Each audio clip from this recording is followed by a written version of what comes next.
Today guys, I will show you how to delete your DAZN account.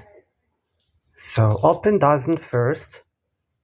It will open directly here on the home page. So just wait. And right now guys, here as you can see, the home page. Go right now and click here on the profile icon. Right now you should scroll this list and open right now your settings.